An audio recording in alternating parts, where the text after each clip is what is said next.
행동경제학은 전통적인 경제학이 가정하는 인간의 합리성을 부정하고 인간의 심리와 행동을 이해하기 위해 심리학, 사회학, 인지과학 등의 연구 결과를 경제학에 적용하는 학문입니다. 이 책의 핵심은 전통적인 경제학의 인간관에 대해 비판합니다. 전통적인 경제학은 인간을 끊임없이 합리적인 선택을 하는 존재로 보지만 인간은 다양한 심리적 요인에 의해 비이성적인 선택을 하기도 한다는 것을 보여줍니다. 행동경제학 주요 개념들을 알아보기 쉽게 정리해 보았습니다. 실생활에 활용하시면 큰 도움이 되시리라 생각됩니다. 첫 번째, 프레임 효과. 같은 정보라도 프레임에 따라 사람들이 다르게 해석하고 반응하는 현상. 예를 들어 똑같은 금액의 상여금을 10% 인상으로 표현하면 사람들이 더 긍정적으로 평가하는 반면 9% 인하로 표현하면 사람들이 더 부정적으로 평가하게 됩니다. 사람들은 손실에 대한 두려움이 이익에 대한 기대감보다 더 큽니다. 같은 정보라도 손실에 초점을 맞춘 프레임은 사람들의 행동에 더 큰 영향을 미치게 됩니다.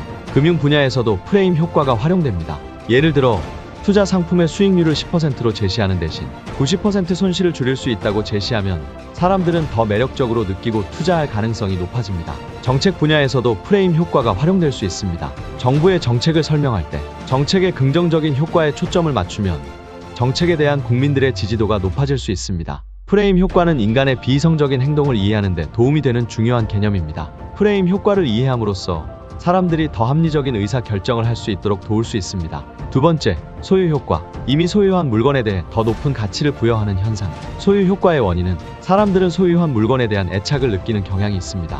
소유한 물건은 자신의 일부가 되기 때문에 그 물건을 잃거나 다른 사람에게 주는 것이 아까운 마음이 생깁니다. 사람들은 손실에 대한 두려움이 이익에 대한 기대감보다 더 큽니다. 소유한 물건을 잃는 것은 손실로 인식되기 때문에 사람들은 손실을 피하기 위해 높은 가격을 제시하게 됩니다. 소유 효과는 마케팅 분야에서 정말 많이 활용됩니다. 기업들의 무료 체험 마케팅을 많이 접해보셨을 거예요. 사람들은 무료 체험을 통해 상품에 대한 애착을 느끼게 되고 그 결과 상품을 구매할 가능성이 높아집니다.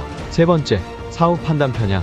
이미 일어난 사건에 대해 자신이 알고 있었던 것처럼 착각하는 현상. 사후 판단 경향의 원인은 사람들은 이미 일어난 사건에 대한 정보를 가지고 있기 때문에 그 사건을 더 잘 이해하고 그 사건이 일어날 가능성이 더 높았다고 생각하는 경향이 있습니다. 그리고 사람들은 자신이 합리적인 존재라고 생각하기 때문에 자신이 과거에 올바른 결정을 했다고 믿고 싶어하는 경향이 있습니다. 어떤 회사에서 새로운 스마트폰을 출시한다고 가정해 보겠습니다.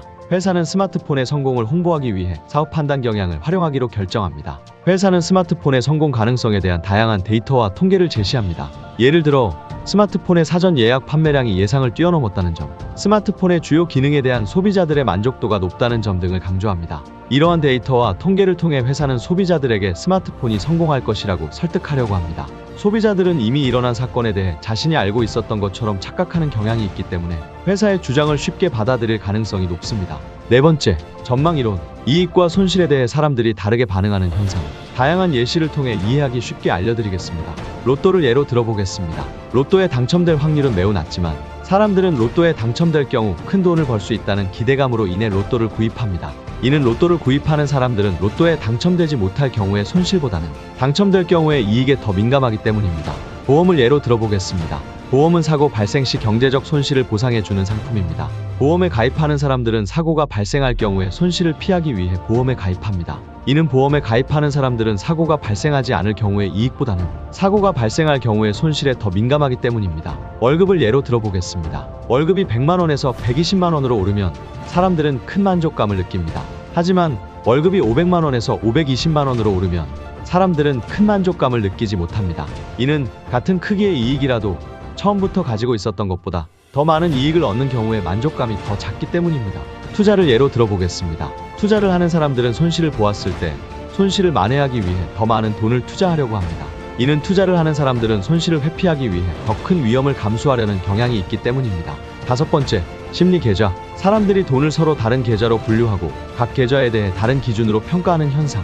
핵심은 이렇습니다. 저축을 위한 계좌와 생활비를 위한 계좌를 분리하여 관리하면 저축을 더 잘할 수 있습니다. 저축 계좌는 미래 계좌에 해당하기 때문에 현재 계좌의 돈보다 더 가치가 있다고 생각하고 더 아껴 쓰게 됩니다. 거기에 감정적 연관성까지 넣어서 결혼 자금을 저축하기 위해 별도의 계좌를 개설하면 결혼에 대한 기대감으로 인해 저축을 더 열심히 할 수 있습니다. 결혼 자금은 미래 계좌에 해당하기 때문에 현재 계좌의 돈보다 더 가치가 있다고 생각하고 더 아껴 쓰게 됩니다. 또한 결혼에 대한 기대감으로 인해 저축을 더 열심히 할 수 있습니다. 심리 계좌를 이해하고 이를 활용하여 더 합리적인 소비 계획을 세운다면 더 나은 재무 상태를 달성할 수 있을 것입니다. 이상으로 행동경제학 책 핵심 요약이었습니다. 도움이 되셨다면 구독, 좋아요 부탁드립니다. 행복한 하루 되세요. 감사합니다.